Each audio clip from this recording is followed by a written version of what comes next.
Hello everyone and welcome back to Hearthstone Lobby Legends Noblegarden. We're on day 2 now and we are going to end the day by crowning a champion for the second Lobby Legends tournament. It's going to be absolutely fantastic, and I'm Raven, and joining me of course is Sottle to bring you all of the action. Sol, we had a quite crazy day yesterday with effectively the introduction of Naga to competitive play, and we saw it a couple of times, I think it's fair to say right now.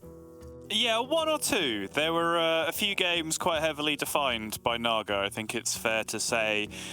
Certainly, I think took us all the way until the very last game of the day, Game 3 in Lobby B, to really see kind of any effective counter strategy. And even then, it's like a counter strategy that allows you to survive till top 2, top 3 most of the time, right? Otherwise, it has been very much defined so far by Naga, and then kind of poison counters to that as well, because with how much power and scaling and Divine Shield availability that Naga have available to them, it is very difficult to compete with that stat for stat on the other side. Yeah, and yesterday, just give you a quick briefing of what happened. We did have 2 separate lobbies of 8 players each play out 3 games within each group, and then the top 4 from each group have progressed to today. But Sottle, today's a little bit different as a format. We're not just playing 3 games and then calling it a day with the highest points total. What are we doing to find our champion? We are playing Czech format, Raven, which we saw the debut of last time with Gia and Slisser, and with Be Nice in Battlegrounds Lobby Legends 1, where, so essentially the format means that players play for the same number of points as usual, as we've been seeing, but once their cumulative point total hits 20, they are then able to win the lobby, but they must win an actual game of Battlegrounds, finish in first place after they have reached 20 points to become the champion of the tournament, which I think is going to be a pretty interesting way to round things off. We saw it happen in very, very rapid fashion last time around, with Be Nice taking it down in, I believe, 5 total games last time around, which is a very, very quick outcome. We would expect on average to see more games than that today, and I would hope to see a few more games than that as well today, so we can really sink our teeth into this top 8 that we have. Yeah, although the overall format has changed a little bit for today to get our champion, the points totals do not, right? It's still the same amount of points. It's just the key thing is getting to 20 as quick as possible to unlock that potential win for each player as it happens. So of course, I think for the first 3 games or so, players will be looking at just trying to just do as well as possible, go for those first places, but we will see very quickly like the different levels of break points to just get 20 or above, right? And maybe see players trying to just towards like game 3, maybe like what number do they need to hit 20 as a minimum, so then after that the whole game is unlocked for them going forward. Checking out the prize pool, of course, first place up there, $10,000, and I think, as I mentioned yesterday, my expectation is we will, as Lobby Legends continue, see a lot of repeat players here in these tournaments, so that number will start to stack up once these players can just come back again and again and compete for this amount of money. Yeah, for sure. A huge amount of money put into the season as a whole over the entire year. The series of Battlegrounds events in general is going to be a big deal for a lot of these players. Battlegrounds players were clamoring to be included in the Hearthstone esports ecosystem for quite some time, and now they absolutely are. I think the first event was a big success. I think the second one is now proving to be so as well. So long may it continue. Looking forward to a lot more of competitive Battlegrounds to come, and a lot more opportunities for many of these players and many others, and even you at home. We have just had a very recent MMR ladder reset, so now's as good a time as any to start climbing up that leaderboard and getting yourself into a top 16 position to potentially qualify for one of these Lobby Legends events in the future. Yeah, and I did mention we saw a lot of Naga doing well. As you can see on screen now, this is a recap from yesterday. Naga. And I will say, out of this lobby itself, I think Alucard impressed me a lot, but also Yannisei, who's a player I honestly do not know a lot about going into this tournament. I thought he played very, very well indeed, knew exactly what he needed to do, and achieved the goal and actually made it there. So very impressive overall. But as you can see, a lot of discussion that we had yesterday was how efficiently can these players get to Tavern Tier 6, or at least triple into a 6 to potentially unlock that Athissa as the key priority goal. And if that doesn't happen, what's the recovery plan? You know, can they survive long enough to actually still catch up? Because one thing that's scary with the majority of the lobby going for the same tier 6 minion, well, there's only so many in a lobby or in a game of Battlegrounds, right? So you need to get hold of them very, very quickly indeed. And if not, you've got to hope to just survive long enough to just gain a point here, gain a point there. Yeah, we saw this in various stages throughout the buddy meta as well. Like, it was not uncommon, for example, for a Flurgle to get to Tavern 6 and then use their buddy expecting to be able to roll 6 drops into Amalgadons guaranteed, and then have nothing happen when they're actually able to do that, because every Amalgadon has already been taken out of the game by the point they get to do it. That's very similar to the situation we have. It happens arguably even quicker with the amount of power levelers to 6 that we have and the amount of extra discovery options that you have to find these extra Athissas. You can deplete the pool very rapidly. So if you are the player behind, it's certainly not rare to be in the position where you get like the Orgazoa early, and then if you miss on a Thissa from a turn or two from there, you're suddenly 3 or 4 turns later being like, what? I missed like 9 times looking for a Thissa, and I've rolled like 30 gold on Tavern 6 and I haven't found one. Like, where are they all? And then suddenly, you know, you get into top 3, top 2, and then finally find the player who just has 6 Athissas on their board already. And, oh, okay, yeah, this makes sense. Because it is a limited pool. And it's weird because the meta is so warped that we've been seeing things that are honestly like kind of scrub bait usually, which, you know, you sometimes get like newer players asking like, oh, is it right to just like buy the good minions so other people can't have them, even if it's not useful for me?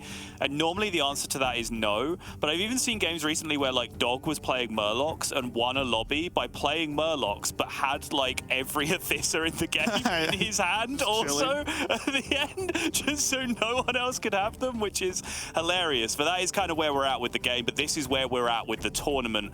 A fantastic looking top 8 overall. That's the top 4 players from Lobby A, top 4 players from Lobby B yesterday, coming in to make a fantastic looking top 8 overall for today, Raven.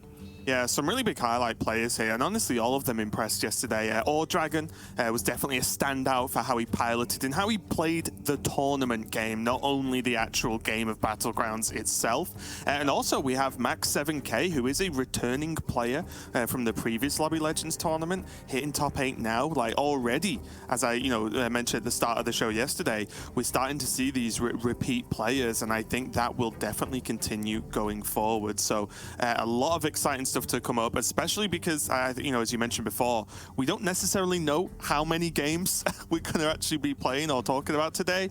There is that base minimum, of course, where, well, at least one player does have to get to 20 points first.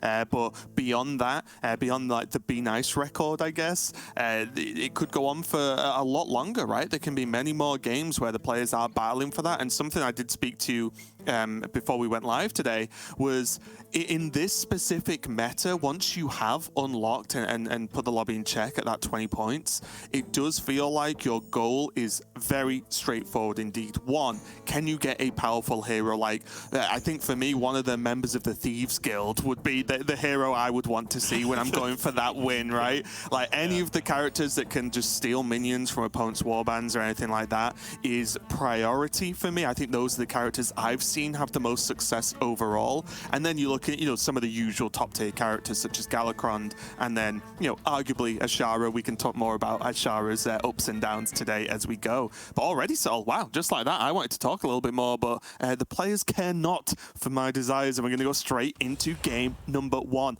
Alucard already locked in the scabs. I see an Omu there, a Vol'jin, and a Shara. Like, we've got some top tier heroes in here. Top tier heroes in here already.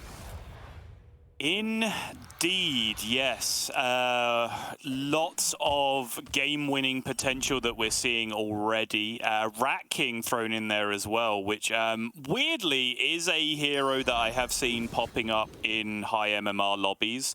There's a few players who have Rat King as a potential pocket pick overall, which I do find a little bit strange, but perhaps I am missing something there. But outside of that, yeah, the usual suspects, Omu, Scabs, Queen Ashara, Vol'jin, these are all absolutely great picks. And then a few more, say, Feast or Famine-y heroes with the Gallywix for Sao King, the Reno for Ore Dragon. Definitely game-winning potential, but also more top 8 potential, I would say, than the others that I mentioned previously. So interesting to see where things are going to kick off here. And we are going to start with that Rat King getting off to a reasonable start and then jump right over to Lorinda's favorite thing, which is Zixo being dealt damage and caused general pain.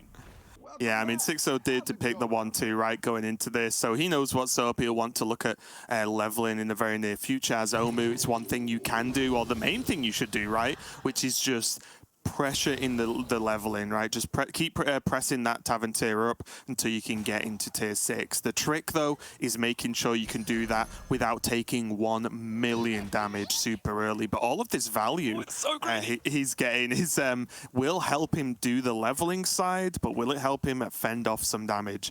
I'm not sure, but we are going to find out. Yeah, I like the greed. Possibly means a little bit of extra damage. He would have checked the Scabs on the other side and seen what's going on, which I can now do as well, which would have seen that the Scabs has stayed on 1 and was registering, I imagine, as originally the Ellie. So he felt that he was going to lose this fight anyway by not using the Blood Gems, picking up this Elemental. Cat's just randomly having a fight in the background as we go away. Go back! I want to see... No, forget the winner of this fight. I want to see the winner of the cat fight. Lorinda, come on, you know, come on. We're here now. Serious. So deal with it. No, we're not. Yeah, unbelievable, honestly. We're back. I saw one bottom left. Oh, it's the cat quake again. All right, resolved. That's fine. Happy now. Well, Zixo is doing the quick leveling as expected, but what surprises me the most here, Sol, is look how many players have sat on 1 so far. The top 4 are on still Tavern Tier 1. Like, that is not something you see super often. At least in the lobbies I play out, we see Sao King here on the Gallywix with, staying on 1, but getting a ton of value. The 2 put bots, I think, were his first 2 minions on board, and now he's got the Tavern Tier up reduction with those 2/2s as well. So, not necessarily strictly strong, but the plan is clearly there for Sao King. Yeah, so my cat obsession aside, I am actually quite happy that we dipped back into Zixo there, because that was a super interesting line with the Elemental, using the Elemental double cell plus the Omu ability to level and buy a 2-drop in the same turn. But the Tavern 1 factor here is really interesting as well, because I think this lobby makeup does lead itself to Tavern 1 a little bit, to Warrior Curve a little bit. I'm not by any means a huge fan of Warrior Curve outside of the Buddy meta now. I think Buddy meta suited Warrior Curve very nicely because you got a lot of damage in play early and you won fights and you could scale with Chroma Wings and all that kind of stuff early on. However, Warrior Curve was almost invented as a Reno solution, pre-Buddy, right? Because Reno wants to do 2 things: defend health early and then triple into big drops that they can then use the hero power on. That's the things that Warrior Curve does effectively. So you're seeing exactly that from Ore Dragon. You limit the pool, you stay on 1, you're only looking at a handful of different minions possible to roll. You're very likely to hit a triple. You use those early tempo minions to win fights and defend your health, and then you level until whatever the point you want is, and then go for the golden, right? That worked out so beautifully for Reno, almost why the curve existed in the first place. Outside of that, the other heroes like Gallywix and so on staying on Tavern 1, you can argue that makes sense in this lobby as well, because with both Ellies and Pirates in, economy heroes can make up that economy by staying on Tavern 1, right, and picking up Tavern discounts with the Swabbies and the Elementals as well. Gallywix in particular can make that gold back so quickly. So interesting, as you said, to point out that so many people were staying down on Tavern 1, but now this is the turn where I think you'll see the entire lobby sync up on Tavern 3 as almost every curve in the game meets up on Tavern 3 this turn. And we're seeing Max start to build up the board a little bit with Ashara. Alucard, don't you make me a liar, Alucard. Press that button. Nope, I'm Scabs, I can do what I want. Yeah. Use my opponent's minions, why do I need to Tavern tier? Whoa! Hang on, speaking of which, I said Gallywix would be able to pick up that economy, and absolutely Sour King's done that. Both Sour King and Zixo have gone to 4 on 7 gold, so there is actually a much larger amount of desync than I would have expected. Alucard does now join the party on Tavern 3 as well, but Zixo and Sour King, I mean, look at the lobby makeup. It tells the story, right? 2 characters, 2 players on Tavern 4 right now, and they are the players who have sacrificed the most health to get there in the first place, currently standing at the bottom. One thing I will say, though, especially as we see now Sour King's board and shop, he has a triple option. He's going into 8 next turn, so he can easily just level next turn and then take the damage again, depending on how much he takes now, I guess, and then potentially go for that early triple. Bear in mind as well, he is Gallywix. There's a very good chance he sold minions this turn to level to 4 in the first place. So he might just be, he probably, in fact, is able to just straight up take the 6-drop next turn from this position. That is true. I'm not sure how much he sold or didn't sell here. Hopefully we can find out very well. What do we get? Bang. Yeah, okay. Interesting. Okay. Yep, cycle the Gambler. No, absolutely no reason to ever not do that as Gallywix. And now it's just that question, right? Double sell for a 6 right now. Oh, he is. He's doing it now. Okay. Yep, got to do it. And the thing is, the big deal here is he's on 24. He simply cannot die. And he... oh, my. Okay. And this, at least at surface level, is just looking at it as a raw Battlegrounds board, right? You might think you're just going to get hit twice very hard. That might well happen, but we've seen something like this happen before where the board looks so weak, but it has Nithissa, and next turn for Sour King, because he'll have a couple of extra gold as well, right? He will have 12 gold next turn, yeah. So he will be able to almost certainly generate a respectable board, and if any of those are Spellcraft Naga, then he will just be big enough to fend off most of the aggression from the other players. So that was a really, really big payoff there. But it's exactly what Sour King was playing for, right? It's how he chose to play Gallywix. It's how he chose when to level. He hit the triple, ticking all of the boxes. We are going to jump to Yonsei now. And a bit more of a slower progression here. And I did want to ask you about Galewing in general in this sort of new meta. Because I feel like Galewing's gone very up and down in its history of power level. What do you think of it at the moment? Is there a guaranteed curve? Do you get the minion first and then go for the Tavern tier reduction? Is it all about going straight for reduction and trying to power level now? Like, what's the general plan that you found? Honestly, Draven, for the first time in this event, I'm going to have to say to you, I don't really know. I haven't played a single Gallywix. Sorry, I haven't played a single Galewing game in this new meta yet. Well, I've got more experience than you. You apparently do, yeah. I've certainly seen the hero doing very well in some of my lobbies. It definitely has that potential, even though the leveling option on the hero power has been nerfed from what it once was. It does still give a great ability to be able to pump up through the tiers if you really want to. There are particular curves that take advantage of that as well. So I would imagine it's fairly well positioned. But yeah, just don't have the experience, not going to make stuff up because I don't need to. Hi, you're not using my trick. Yeah, I've been playing Gallywix, I'm saying Gallywix now, Galewing a reasonable amount, and just because of this exact meta we're in, I did find myself just going straight for reduction and really going aggressive in leveling up, and it felt pretty good because you almost get a free level, right? It's close enough, so yeah, it felt pretty good to get there. It's just about not taking enough damage, but I guess the All Dragon have a much less joyful choice from his tier 6 than Sour King had. I don't even know where you start here. Maybe it's early enough for like a base Foe Reaper to do enough at the moment, but it's nothing he wants to golden. While Ordragon is taking a month over this decision, Alucard has also tripled into double sixes with Scabs picked up as well. But I would like to go back and see Sour King's board at this point, because I think this is an extremely crucial moment. Yeah, okay, absolutely no surprise. Actually, slight surprise here.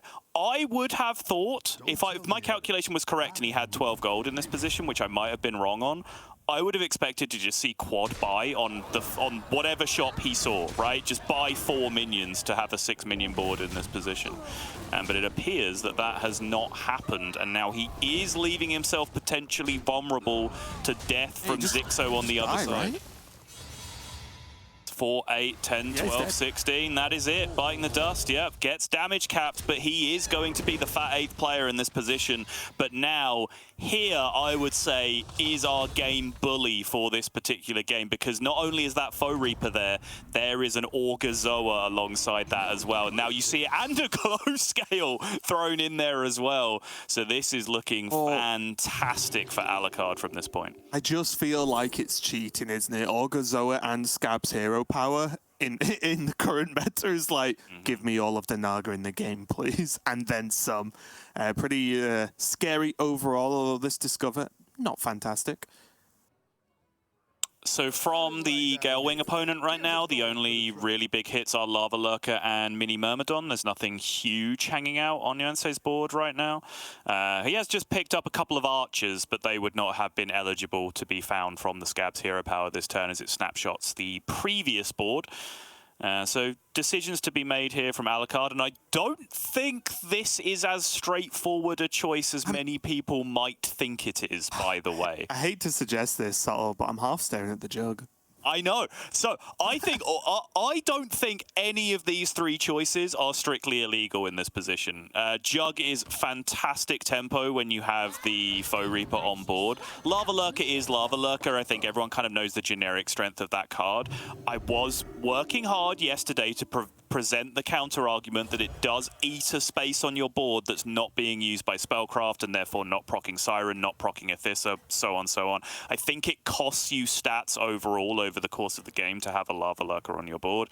Mini Myrmidon, of course, was the smallest, the least immediate tempo, potentially, but it is a Spellcraft minion that will proc Spellcraft stuff when you get to that point in the game. So I think they were all justifiable picks. This one, however, murders your opponent, because it arguably keeps 2 6-drops alive at the end of the fight, right? Which is huge, because damage cap is removed, which means 2 6-drops alive means you've just killed another player this turn.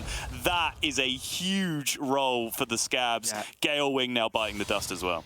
Yeah, and it looks like Ashara is going to go down as well here, right? 17, yeah, that was enough. And wow, this escalated very quickly indeed. Zixo actually ending up with a bit of a mixed bag of a board, but one thing that ties it all together, extremely aggressive with that huge bunker as well on there. The big enough brute as well, just pushing enough damage through. And this is... I'm not going to say like the counter, because again, you know, we can talk about this in general, but like the natural progression of, if everyone's expected to heavy level and go for like the 6s early, if you can kind of keep up but win every single turn as well in the fight with highly aggressive minions, you will start bullying these players out. Metcrawl was found there on that final roll. Very nice. Golden Hogger now being hit by Ordragon on Reno. Very, very interesting indeed. Golden Hogger with an Agam as well. So this is potentially infinite money engine with stat scaling. Like, this is almost more of a Millhouse strat at this point than it is for a regular character. Will be interesting to see if that Agam sticks around. You can, of course, use infinite money on anything you want. It doesn't just have to be on making your pirates individually bigger with salty looters, peggies, whatever else you want. Super interesting. We have seen Ordragon already show that he is not scared to do something a little bit different, right? It's gone, though. Looks like this is going to be full focus mode on the pirates.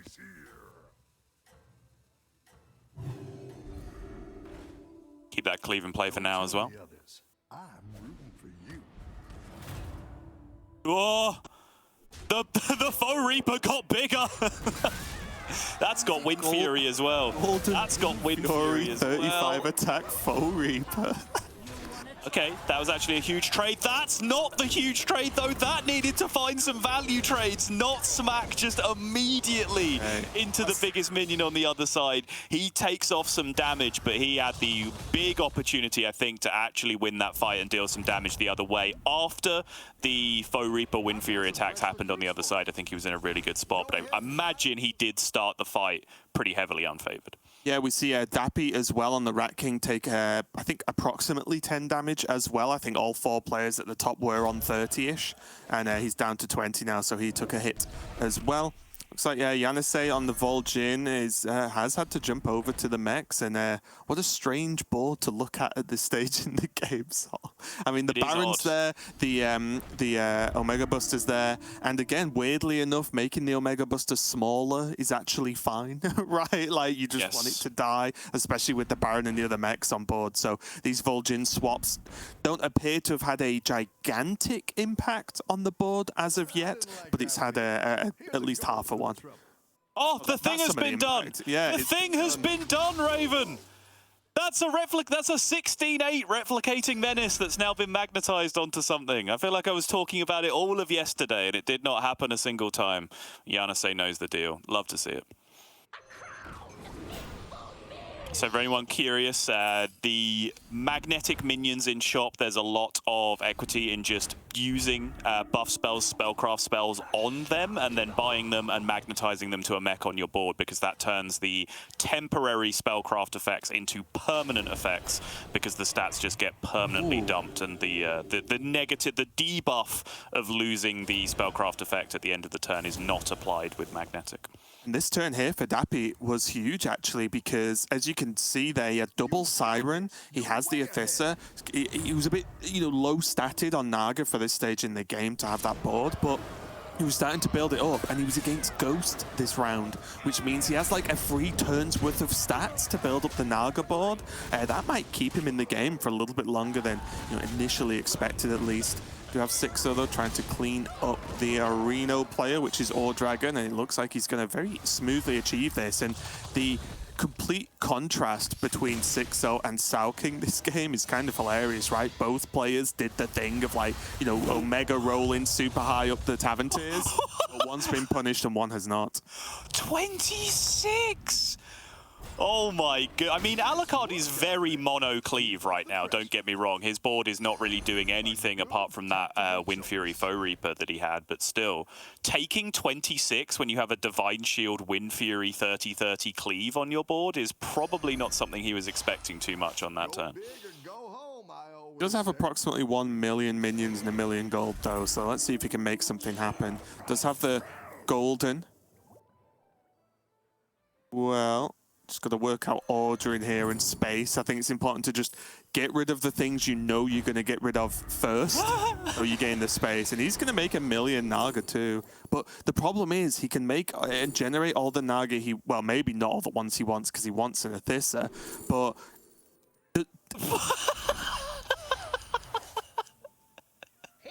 I mean, Golden Critter will have to do at this point, I think. Well, that's what, there we go! Okay, all right!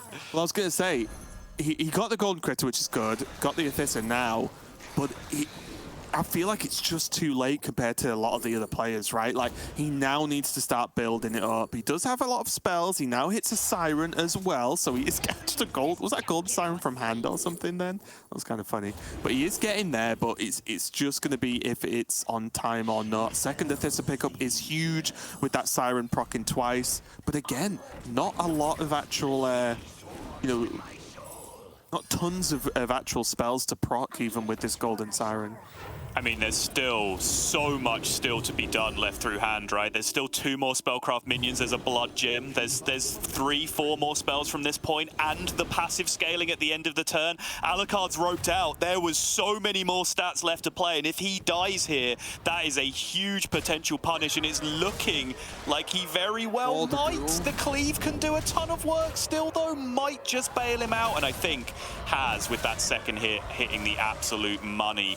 Alucard Alucard hanging on by the skin of his teeth there, but it was just a little bit of indecision, bit of a lack of APM, ending with some minions in hand that perhaps could have been cycled through there.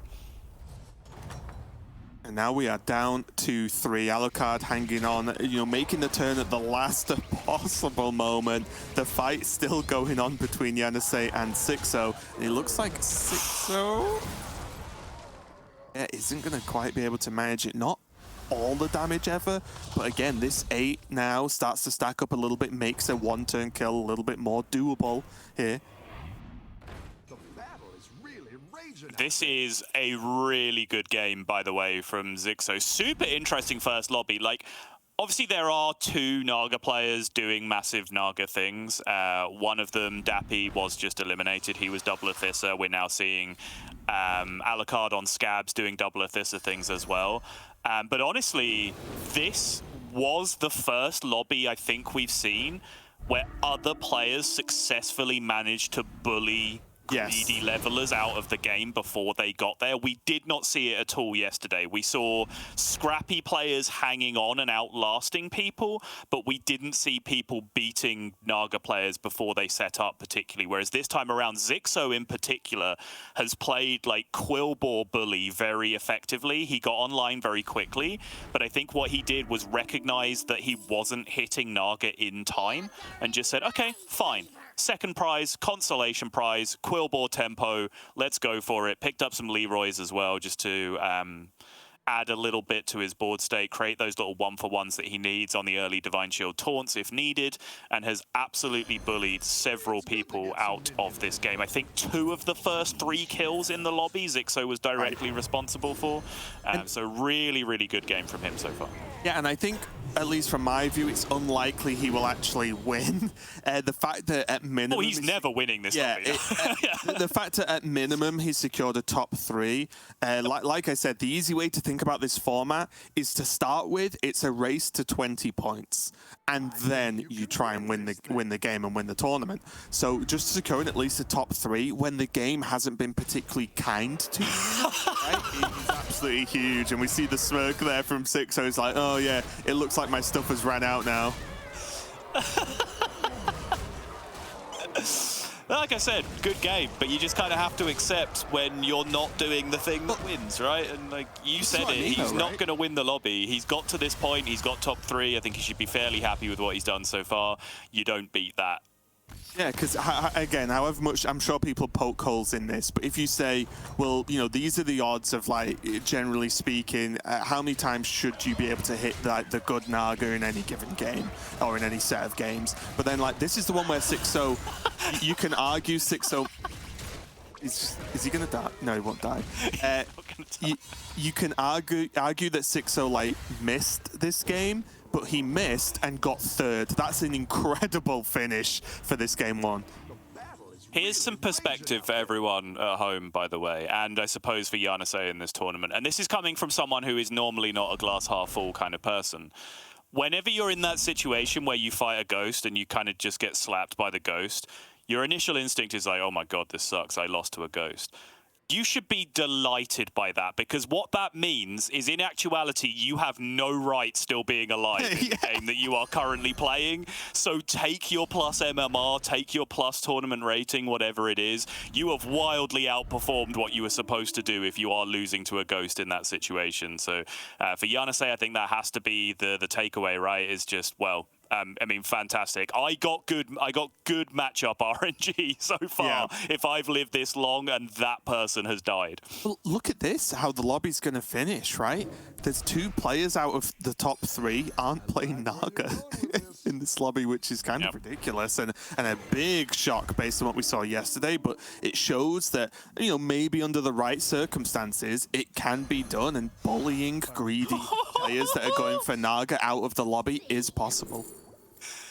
Put it in play. Put it in play. Get the full 10 cards, right? This is currently 8 cards at the end of turn. If you just sell one of your biggest minions and play the other Orgazoa, then you get 10. Just sell the glow scale. Who cares? Yeah, that's more important, isn't it? Just to end the turn with 10 cards in your hand? Surely that's the real win condition. 7 points instead of 6 are more important. It's like, you know what, Alucard, fair enough. Is that even right? Golden Orgazoa, 2 cards, proccing twice. Twice. So yeah, he's getting 8 cards right now, yeah. He would get 12, I suppose, if he puts the other one in play. Yeah, I'm seeing the problem. Do you like some additional cards with those cards?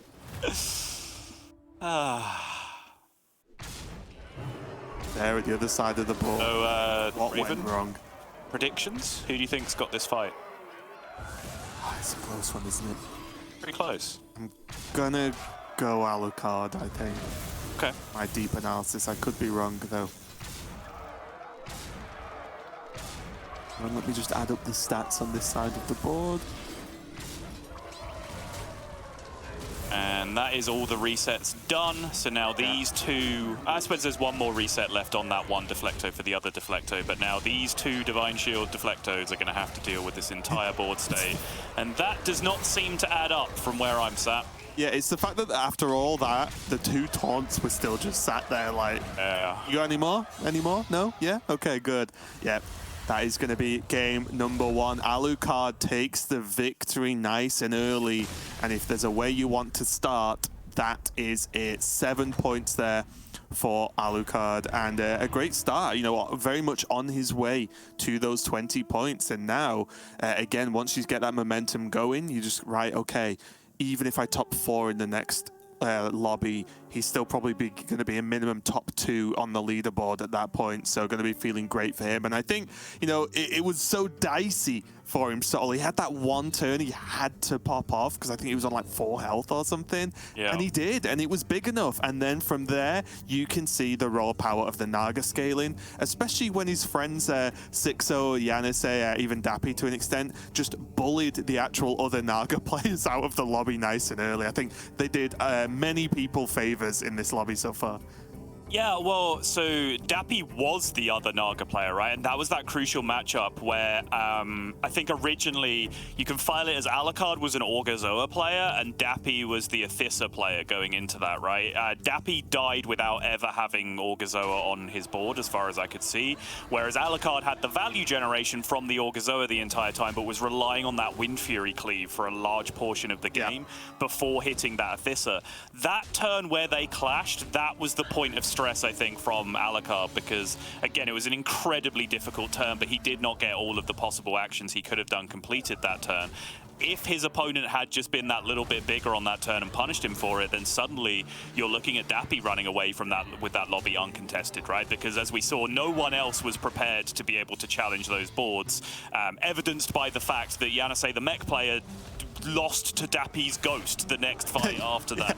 So the winner of that fight always felt like they were going to win the lobby, and I think just the lack of persistent value from Dappy with the Orgazoa was the really big difference there, with Alucard in the end being the one to build the murder board and just progressively going through everyone. But once again, just to reiterate, big shout out to Zixo, because I think it's very easy in that spot to say, I'm Omu, you know, I went to Tavern 4 on the same turn that everyone else was just getting to Tavern 3. I got to Tavern 6 super quickly. I'm just going to roll down Naga from this point, and then I'm going to be the Naga player. But I think he's recognized that in these lobbies, that's happening so quickly that if he didn't hit it straight away, he needs to just go tempo with the first thing he sees, and the first thing he saw was Quillbore. That tempo worked out great. He killed several players, and he's now put himself in a decent position with that top 4.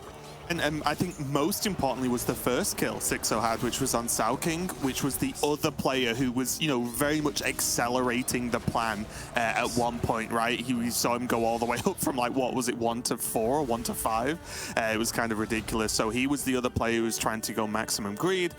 And, you know, in a fight between them both, one of them gets punished, one of them doesn't, and is rewarded. So a really exciting lobby number 1, or game 1, should I say. And as you said, good job for all the players there so far. It's going to be a bit of an uphill climb for some, but again, this isn't a just 3-game set and you're out and that's it. There's enough time for people to come back, because unless we have another Be Nice situation and Alucard just goes win, win, win, win, win, done, finished, I've won, there will be time for people to start to claw their points back and start to really contest it once we get to that 20 points. But already, as we said, that was game number 1. We're going to go to a quick break while we set up game number 2. So don't go anywhere. We'll be right back.